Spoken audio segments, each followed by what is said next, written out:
Tata Bahasa Jepang, Bunpo, Bab 2. Oke minasan, saya akan menjelaskan pengertian dari kore, sore, dan are. Kore memiliki arti ini. Kore menunjukkan benda yang ada di dekat si pembicara. Kemudian sore. Sore menunjukkan benda yang ada di dekat lawan bicara. Sore memiliki arti itu. Kemudian are. Are memiliki arti itu.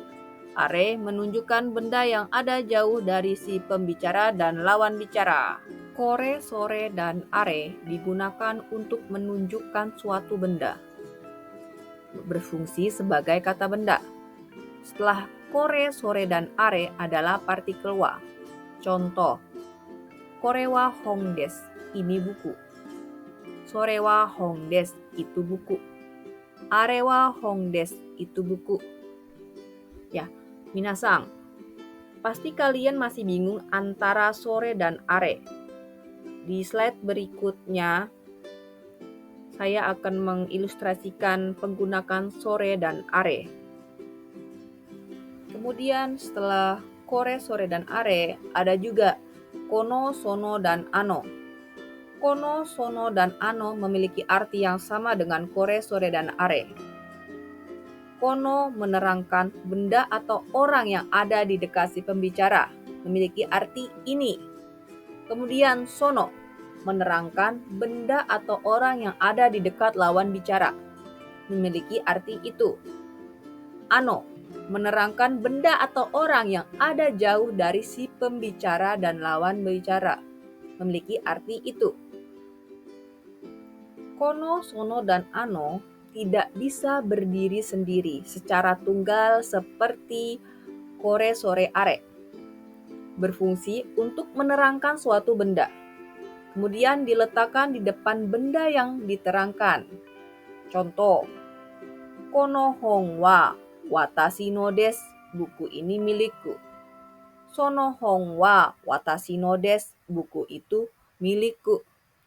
Ano hong wa watashi no desu, buku itu milikku.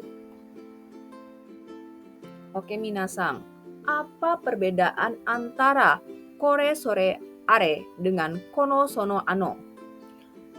Walaupun keduanya memiliki arti yang sama, setelah kore, sore, dan are disisipkan partikel wa. Kemudian setelah kono, sono, ano adalah kata benda atau orang. Kemudian untuk mempermudah mempelajari kore, sore, are, dan kono, sono, ano, saya akan mengilustrasikan dengan tokoh berikut, yaitu Agusang, Ekosang, kemudian ada Hong, buku, Kuruma, mobil, Kasa, yaitu payung. Minasang, anggap diri kalian adalah Agusang.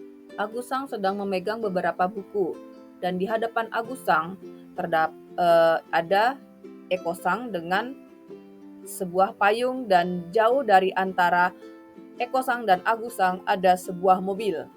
Oke, kita akan menggunakan kore, sore, are, dan kono, sono, ano dengan kalimat berikut. Kono hong desu, buku ini. Kore wa hong desu, ini buku. Kemudian sono kasa desu, payung itu, karena payung itu bukan di dekat Agusang, tetapi di dekat Ekosang. Sore wa kasa desu, itu payung. Kemudian jauh di antara Ekosang dan Agusang ada sebuah mobil. Ano kuruma desu, mobil itu. Are wa kuruma desu, itu mobil. Contoh berikutnya penggunaan kore, sore, dan are. Jadi kita mulai dari angka 1 ya. Ekosang. Sore wa nan desu ka? Itu apa? Kore wa hong desu, ini buku. Oke. Jauh dari posisi Ekosang dan Agusang terdapat beberapa buku. Jadi buku ini memiliki posisi yang jauh dari mereka berdua. Maka dari itu menggunakan are. Contohnya kita mulai dari angka 1 ya. Are wa nan desu ka? Itu apa? Arewa hong des. Itu buku. Contoh berikutnya, Eko-sang bertanya kepada Agus-sang. Sorewa dare no hong desu ka? Itu buku siapa? Korewa watashi no desu. Ini buku saya. Bisa juga ya minasang menggunakan korewa watashi no hong desu. Artinya tetap sama. Kemudian ini adalah contoh ilustrasi penggunaan kono, sono, dan ano. Eko-sang akan bertanya kepada Agus-sang mengenai buku yang dia bawa. 1. Sono hong wa dare no desu ka? Buku itu milik siapa? Kono hong wa watashi no desu. Buku ini milik saya. Jauh dari posisi Agus-sang dan Eko-sang terdapat sebuah mobil. Maka cara penggunaan kono sono ano sebagai berikut. 1. Ano kuruma wa dare no desu ka? Mobil itu milik siapa? Ano kuruma wa watashi no desu. Mobil itu milik saya. Ilustrasi selanjutnya akan menjelaskan fungsi dari kono sono ano untuk menjelaskan tentang orang. Oke, Eko-sang bertanya kepada Agus-sang. Ano kata wa donata desu ka? Ano orang itu siapa? Ano kata wa Honda-sang desu. Orang itu Pak Honda. Ini adalah contoh kalimat formal. Kemudian ini adalah contoh kalimat casual ya. Ano hito wa dare desu ka? Orang itu siapa? Ano hito wa Honda-san desu. Orang itu Pak Honda. Jadi perbedaannya ada pada kata. Kata itu lebih sopan. Ano kata dengan ano hito. Ano kata itu lebih sopan daripada ano hito. Kemudian donata dan dare. Donata lebih sopan daripada dare.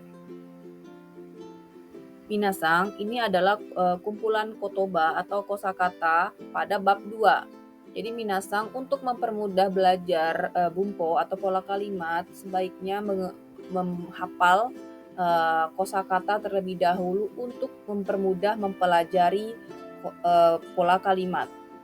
Jika teman-teman yang sudah hafal, boleh di-skip pada bagian kotoba. Untuk teman-teman yang belum hafal, itu bisa dihafal terlebih dahulu. Cara menghafalnya cukup mudah, yaitu dengan menulis beberapa kali. Misalnya contohnya hong. Jadi tulis tuh hong, hong, hong, hong 5 kali. Kemudian kotoba berikutnya ya.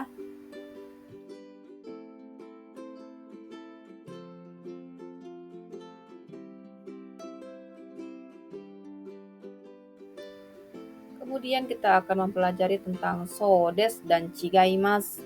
So des memiliki arti betul. Untuk pernyataan yang bersifat positif atau negatif bisa menggunakan so des untuk jawaban yang positif.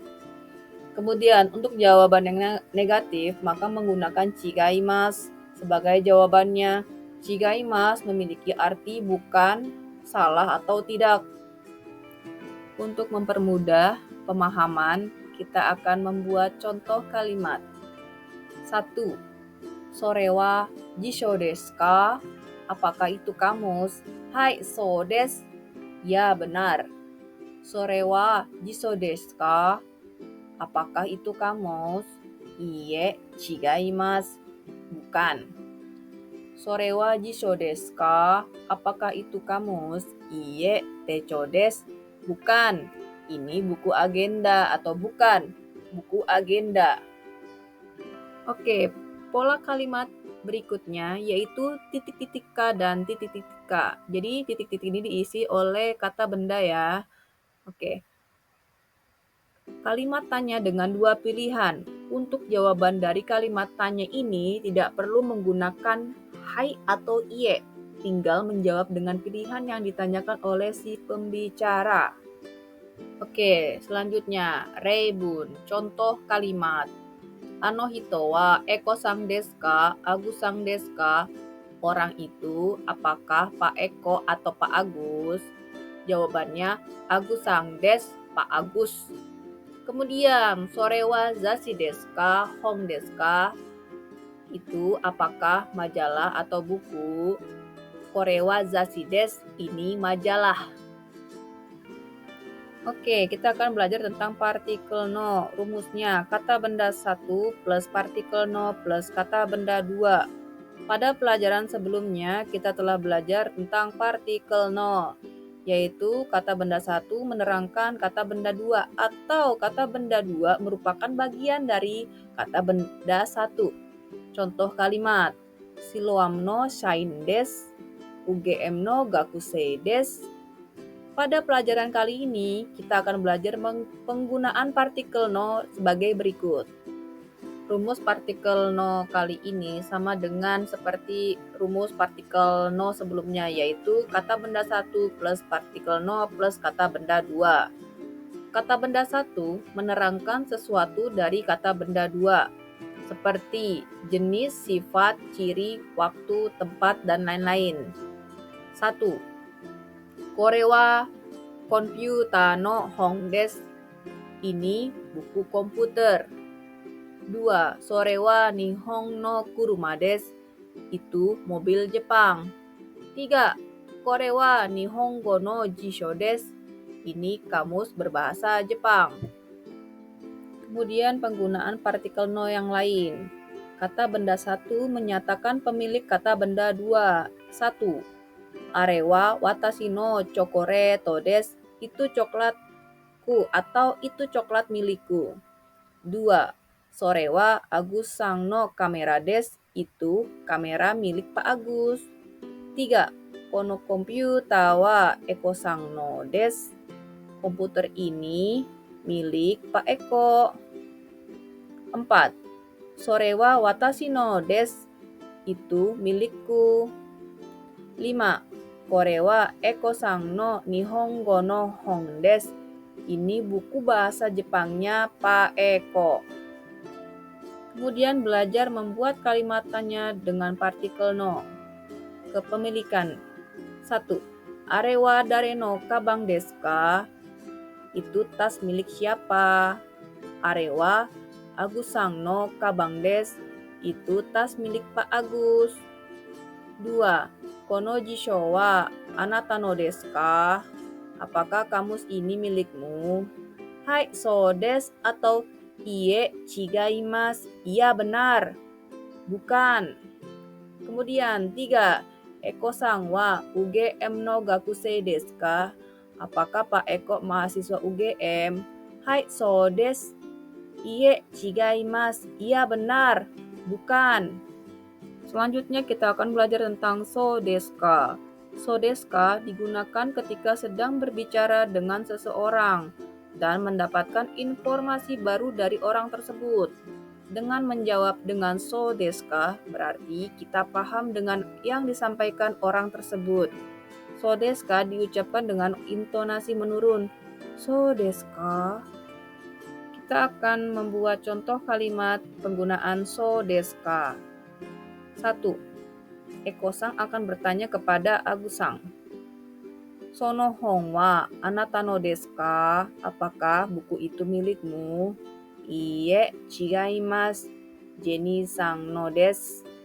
Bukan, ini milik Bu Jenny. Kemudian Eko-san menjawab, so desu ka? Karena Eko-san telah mendapatkan informasi tentang kepemilikan buku tersebut. Oke, kita akan belajar tentang penggunaan o dan go. O atau go dibumbukan pada kata benda, diletakkan pada awal kata benda. Fungsinya untuk menyatakan kesopanan. Contohnya seperti miyage jadi omiyage. Sake jadi osake. Kemudian raiten. Go raiten, datang ke toko. Untuk lebih memudahkan penggunaan o dan go itu dengan melihat kanjinya. Jadi yang di sebelah kanan ini adalah kanji dari omiyage. Miyage tambahin o, miyage. Kemudian sake. Sake menjadi osake karena lihat minasangnya ada o di belakangnya. Kemudian raiten. Go raiten, Jadi raiten menjadi goraiten karena untuk menyatakan kesopanan. Biasanya ini digunakan untuk ke tamu atau kepada orang-orang yang lebih posisinya di atas kita ya minasang. Ini adalah kuis ya minasang. Kalian berperan menjadi Pak Eko dan tanyakan kepada Pak Agus tentang ketiga benda tersebut dengan bahasa Jepang. Tulis jawaban di kolom komentar ya guys. Dan ini adalah kuis 2, yaitu mengubah ke dalam bahasa Jepang kalimat tersebut. Kuis 3, isi titik-titik dengan jawaban yang tepat. Tulis jawaban di kolom komentar ya. Mite kurete arigato.